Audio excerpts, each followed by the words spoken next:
Assalamualaikum warahmatullahi wabarakatuh. Alhamdulillahilladzi hadana lihadza wa ma kunna linahtadiya laula an hadana Allah.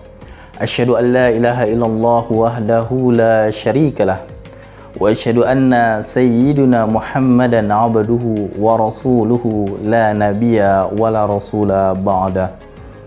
Hadirin wal hadirat, para pendengar yang dimuliakan oleh Allah Subhanahu wa taala. Marilah sama-sama kita bersyukur kepada Allah Subhanahu wa taala di bulan yang penuh berkah ini. Semoga dengan rasa syukur kita yang begitu mendalam bisa menambahkan semangat kita untuk menjalankan ibadah puasa di bulan Ramadan ini. Dan bersyukur juga kita kepada Allah Subhanahu wa taala, yang mana Allah Subhanahu wa taala telah memberikan kepada kita nikmat umur, peluang untuk bisa berjumpa dengan bulan Ramadan. Maka dengan kesempatan ini, marilah kita untuk menggunakan kesempatan bertemu dengan bulan Ramadan ini sebagai momentum untuk menghapus dosa-dosa kita yang telah lalu. Tidak lupa kita bersolawat kepada baginda Nabi besar Muhammad sallallahu alaihi wasallam.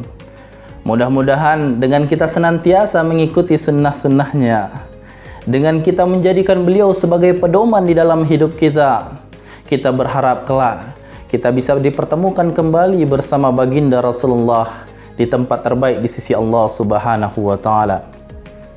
Hadirin para pendengar yang dimuliakan oleh Allah Subhanahu wa taala.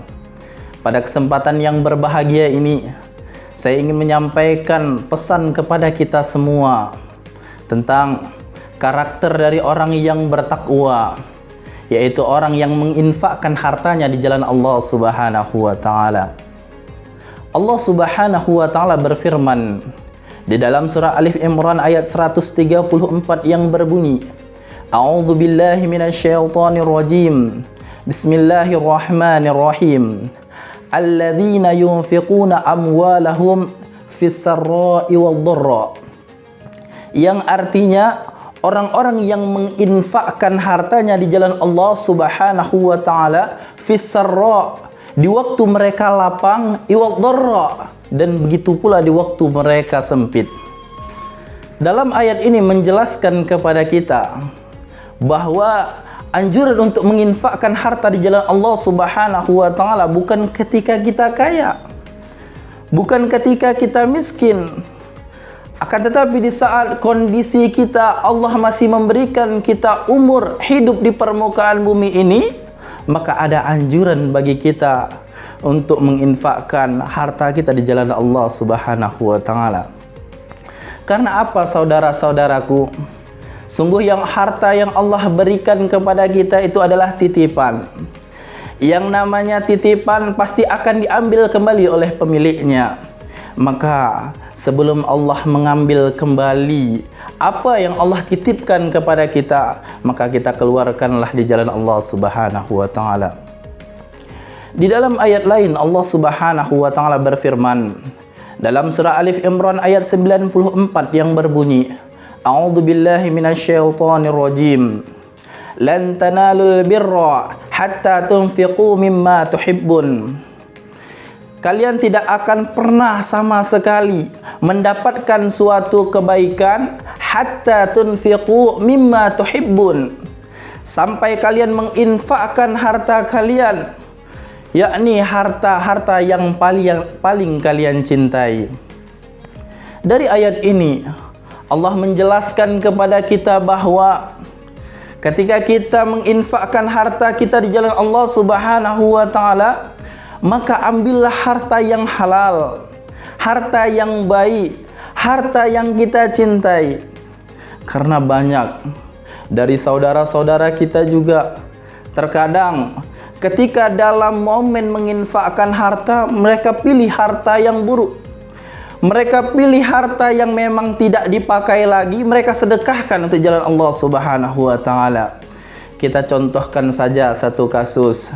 Ketika kita ingin menyumbangkan uang, kita buka dompet kita, kita lihat mana nominalnya paling kecil, sudah paling kecil yang paling lusuh kita ambil itu kita sedekahkan. Padahal harta ini adalah nanti yang akan digantikan oleh Allah Subhanahu wa taala di surganya Allah Subhanahu wa taala.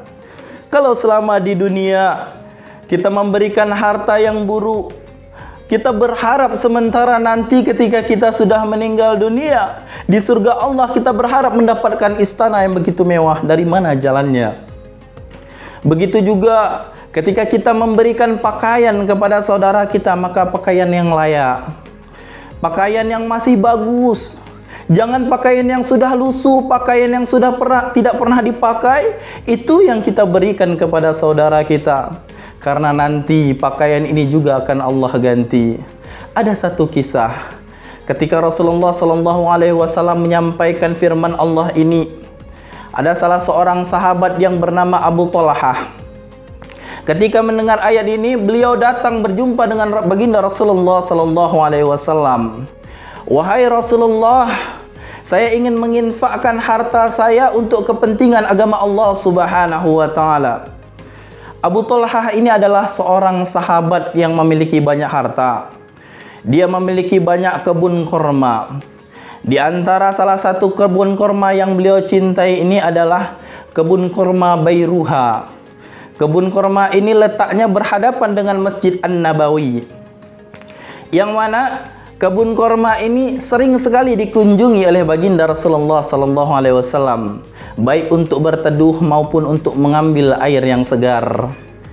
Maka ketika ada perintah untuk menginfakkan harta terbaik, harta yang paling dicintai, Abu Talhah buru-buru datang kepada baginda Rasulullah untuk menyodorkan, ini kebun saya wahai Rasulullah, kebun yang paling saya cintai wahai baginda Rasulullah, saya berikan untuk kepentingan agama Allah. Apa yang dikatakan oleh baginda Rasulullah SAW? Wahai Abu Talhah, sesungguhnya engkau mendapatkan balasan yang begitu besar di sisi Allah Subhanahu wa taala. Sahabat-sahabat para pendengar yang dimuliakan oleh Allah Subhanahu wa taala, dari kisah ini coba kita renungkan diri kita. Sejauh mana kita sudah mengeluarkan harta kita untuk kepentingan agama Allah Subhanahu wa taala? Sejauh mana kita sudah mempersiapkan bekal kita, mempersiapkan tabungan kita sebelum nanti kita dipanggil oleh Allah Subhanahu wa taala? Karena harta yang kita miliki di dunia ini semuanya akan tinggal. Ketika harta kita tinggal, kita meninggal dunia, harta kita akan diwarisi kepada anak-anak kita, keluarga-keluarga kita. Alhamdulillah, kalau anak kita, istri kita, suami kita, keluarga-keluarga kita, mereka orang yang taat kepada Allah Subhanahu wa taala. Nah, kalau seandainya mereka jauh daripada Allah, maka mereka akan memperebutkan harta kita tersebut sehingga kita diazab oleh Allah Subhanahu wa taala. Hadirin yang dimuliakan oleh Allah Subhanahu wa taala, sungguh harta yang kita diinfakkan itu tidak akan berkurang nilainya sama sekali. Sebagaimana sabda baginda Rasulullah SAW, "Ma naqasad malu minas shadaqah." Tidak akan berkurang harta yang disedekahkan. Maka oleh karena itu jangan kita takut untuk mengeluarkan harta kita karena nominal yang kita keluarkan itu berkurang. Jangan takut. Karena ini janji dari baginda Rasulullah, apabila kita menginfakkan harta kita, Allah akan menambah, mengganti dengan harta yang lebih baik daripada itu. Maka oleh karena itu, terakhir sebagai penutup, mari sama-sama kita, para pendengar, untuk senantiasa kita investasikan, kita tabung harta kita. Harta di dunia akan habis, harta yang kita tabung untuk akhirat kelak, ini akan kita tuai. Semakin banyak, semakin bagus harta yang kita berikan nanti, maka semakin bagus juga nasib kita ketika kita nanti berada di surganya Allah Subhanahu wa taala. Lebih dan kurang saya mohon maaf. Aqulu qawli hadza wa astaghfirullah li wa lakum. Assalamualaikum warahmatullahi wabarakatuh.